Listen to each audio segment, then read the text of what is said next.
La muerte roja había devastado el país durante largo tiempo. Jamás una peste había sido tan fatal y tan espantosa.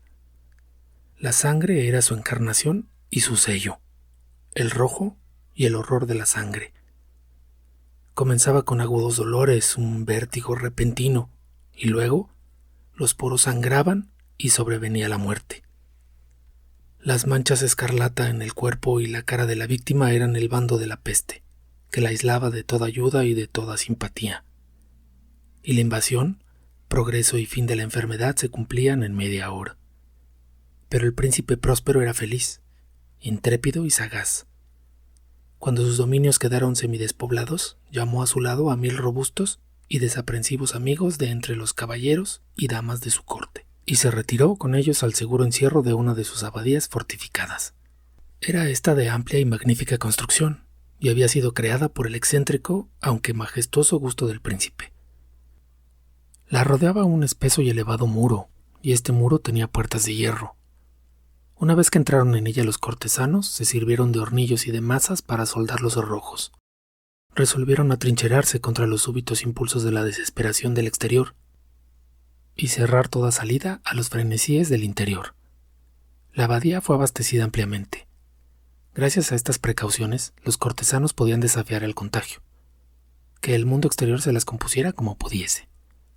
Entretanto, sería una locura afligirse o meditar. El príncipe había provisto aquella morada de todos los medios de placer. Había bufones, improvisadores, danzarines, músicos, hermosura en todas sus formas, y había también vino. Dentro había todas estas bellas cosas, y además seguridad. Fuera, la muerte roja. Ocurrió hacia el fin del 5º o 6º mes de su retiro, y en tanto que la plaga afuera hacía los más terribles estragos, el príncipe próspero obsequió a sus 1000 amigos con un baile de máscaras de la más insólita magnificencia. ¡Qué voluptuoso cuadro el de aquel baile de máscaras! Permítaseme en primer lugar describir las salas donde tuvo lugar. Había 7, una hilera imperial. En muchos palacios estas series de salones forman largas perspectivas en línea recta, cuando los batientes de las puertas se abren de par en par, de tal manera que la mirada penetra hasta el fondo sin obstáculo. Aquí el caso era muy diferente, tal y como podría esperarse de parte del duque y de su gusto, y preferencia por lo bizarro. Las salas se encontraban tan irregularmente dispuestas que la mirada no podía abarcar sino una sola a la vez. Al cabo de un espacio de 20 o 30 yardas se presentaba un brusco recodo, y en cada una de estas revueltas un aspecto diferente. A derecha e izquierda, en medio de cada pared, una alta estrecha ventana gótica daba a un corredor cerrado que seguía las sinuosidades del aposento. Cada ventana ostentaba vidrios de colores en armonía con el tono dominante del decorado de la sala, sobre la cual se abría. La que ocupaba la extremidad oriental, por ejemplo, estaba decorada en azul, y los ventanales eran de un azul vivo. La segunda sala estaba decorada y guarnecida de color púrpura, y las vidrieras eran asimismo de color púrpura. La tercera enteramente verde y verdes las ventanas. La cuarta, anaranjada, estaba iluminada por una ventana del mismo color. Y la quinta, blanca, y la sexta, violeta. La séptima estaba rigurosamente forrada de colgaduras de terciopelo negro, que revestían techo y muros y recaían en pesados pliegues, sobre un tapiz de la misma tela y del mismo color. Pero únicamente en esta sala el color de las ventanas no correspondía al de la decoración. Los cristales eran escarlata, de un color intenso de sangre. Ahora bien, en ninguna de estas salas veíase lámpara ni candelabro alguno, entre los adornos de oro esparcidos con profusión o suspendidos de los techos. Ni lámparas ni velas, ninguna luz de esta clase en la larga serie de salas. Pero en los corredores que las rodeaban, y exactamente enfrente de cada ventanal, se levantaba un enorme trípode con un ígneo brasero que proyectaba sus rayos. A través de los cristales de color iluminaba la sala de una manera deslumbrante. Producíanse así una multitud de aspectos cambiantes y fantásticos. Pero en la sala del lado poniente, en la cámara negra, la claridad del brasero que se reflejaba sobre las negras colgaduras, a través de los cristales sangrientos, era terriblemente siniestra, y les daba las fisonomías de los imprudentes que allí entraban un aspecto de tal modo extraño que muy pocos bailarines se sentían con el valor suficiente para entrar en aquel mágico recinto. También en esta sala erguíase, apoyado contra el muro del oeste, un gigantesco reloj de ébano. Su péndulo se balanceaba con un tic-tac sordo, pesado, monótono.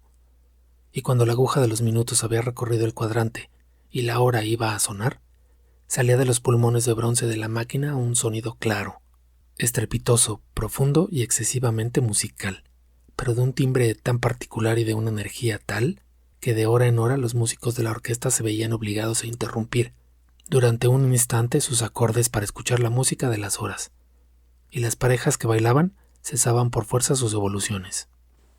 Una perturbación momentánea recorría toda aquella alegre multitud, y mientras sonaban las campanas podía notarse que palidecían hasta los más vehementes, y los más sensatos y de más edad se pasaban la mano por la frente como si se hundieran en meditaciones o en ensueños febriles. Pero apenas desaparecían del todo aquellos ecos, circulaba por toda la asamblea una leve hilaridad. Los músicos se miraban los unos a los otros, sonreíanse de sus nervios y de su locura, y se juraban por lo bajo entre ellos que la próxima vez que sonaran las campanadas no sentirían la misma impresión. Y luego, cuando, después de la huida de los 60 minutos que comprendían los 3.600 segundos de la hora pasada, se escuchaban de nuevo las campanadas del fatal reloj, se producía la misma turbación, el mismo escalofrío y las mismas ensoñaciones febriles. Pero a despecho de todo esto, la orgía continuaba alegre y magnífica. El gusto del duque era muy especial. Tenía un ojo certero en lo tocante a los colores y sus efectos. Desdeñaba los gustos de la moda. Sus planos eran temerarios y salvajes y sus concepciones brillaban con un esplendor bárbaro. Hay personas que lo hubieran juzgado loco, pero sus cortesanos sabían bien que no lo estaba. Pero era preciso comprenderlo, verlo, tocarlo para estar seguro de que, en efecto, no lo estaba.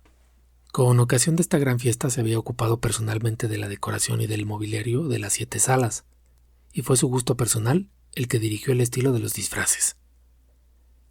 No cabía duda de que eran concepciones grotescas. Era deslumbrador, brillante. Había cosas chocantes, fantásticas. Mucho de lo que después se ha visto en Hernani.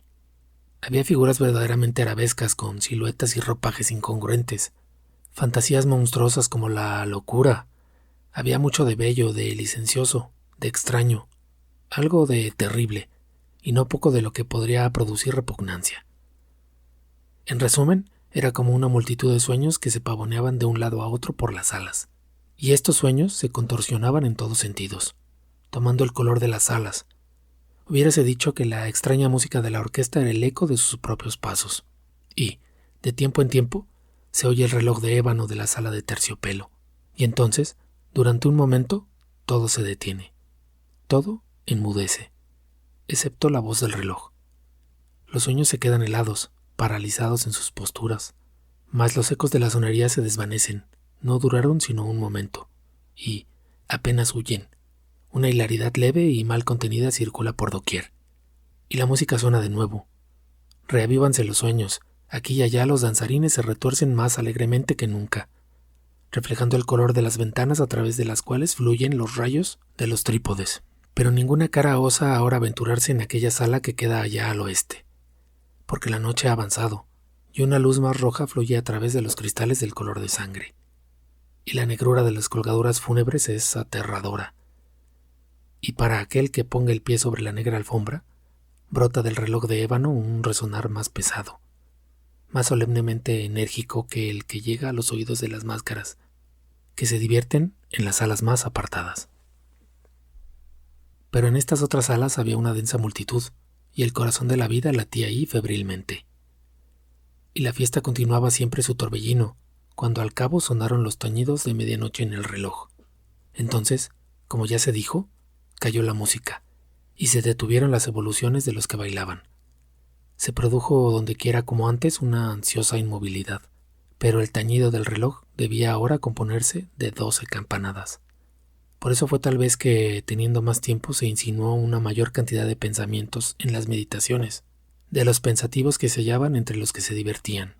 Y quizás por eso mismo muchas personas de entre la multitud, antes de que se ahogaran en el silencio los últimos ecos de la última campanada, tuvieron tiempo de notar la presencia de una máscara, que hasta ese momento no había llamado la atención de nadie, y habiendo corrido en un susurro la noticia de aquella intrusión, se suscitó, Entre la concurrencia un cuchicheo, un murmullo significativo de asombro y desaprobación.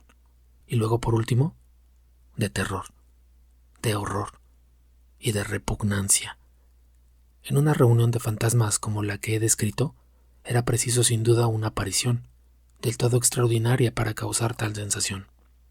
La licencia carnavalesca de aquella noche era, a la verdad, casi ilimitada, pero el personaje en cuestión había sobrepasado la extravagancia de un Herodes y franqueado los límites, muy amplios, no obstante, del decoro impuesto por el príncipe. Hay en los corazones más temerarios cuerdas que no se dejan tocar sin emoción, incluso entre los depravados, entre aquellos para quienes la vida y la muerte son igualmente un juego. Hay cosas con las que no se puede jugar. Toda la concurrencia pareció entonces sentir profundamente el mal gusto y la inconveniencia de conducta y de vestido de aquel extraño. El personaje era alto y delgado y estaba envuelto en un sudario de la cabeza a los pies. La máscara que ocultaba su rostro representaba también el semblante de un cadáver rígido que el análisis más minucioso difícilmente hubiera descubierto el artificio. No obstante, todos aquellos locos, alegres, hubieran podido soportar, si no aprobar, aquella burda broma. Pero la máscara había llegado hasta adoptar el tipo de la muerte roja. Sus vestiduras estaban manchadas de sangre, y su amplia frente, lo mismo que los rasgos de su rostro, estaban salpicados del horror escarlata. Cuando los ojos del príncipe Próspero cayeron sobre esta figura espectral, la que con movimientos lentos, solemnes, enfáticos, como para mejor representar su papel, se paseaba por aquí y por allá, entre los que bailaban, se le vio, en primer lugar, conmoverse por un violento estremecimiento de terror y de asco. Pero un segundo después su frente enrojeció de ira. «¿Quién se atreve?», preguntó con voz ronca a los cortesanos que se hallaban junto a él. «¿Quién se atreve a insultarnos con esa ironía blasfema? Apoderaos de él y desenmascaradle, que sepamos a quién hemos de ahorcar en nuestras almenas al salir el sol». Era en la sala del este o sala azul, donde se encontraba el príncipe Próspero, cuando pronunció estas palabras. Resonaron fuerte y claramente a través de los 7 salones, porque el príncipe era un hombre imperioso y robusto, y la música había enmudecido a una señal de su mano. Era en la sala azul donde estaba el príncipe, con un grupo de pálidos cortesanos a sus lados.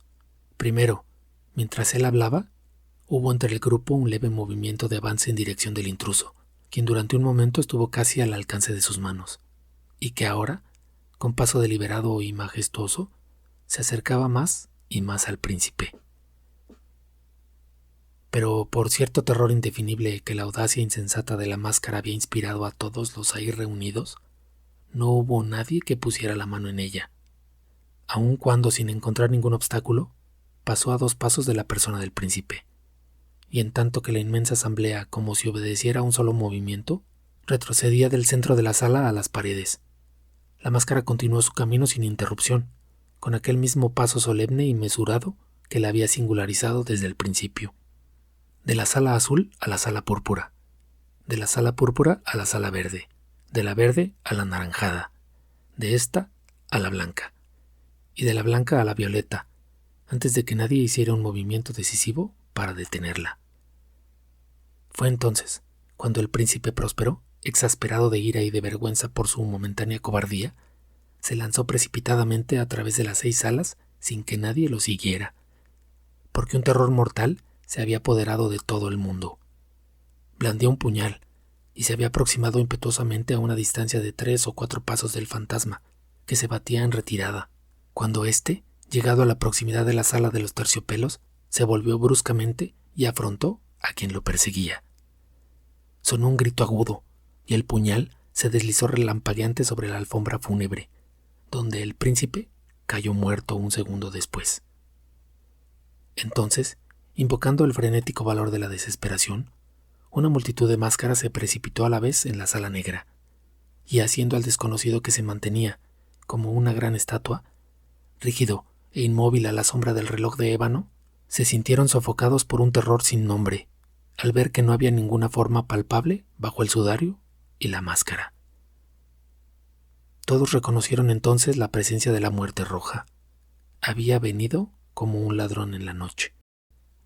Y todos los convidados cayeron uno a uno en las salas de orgía manchadas de sangre, y cada uno murió en la postura desesperada de su caída, y la vida del reloj de ébano desapareció, con la del último de aquellos alegres seres, y las llamas de los trípodes se extinguieron, y las tinieblas, y la ruina, y la muerte roja tuvieron sobre todo aquello ilimitado dominio.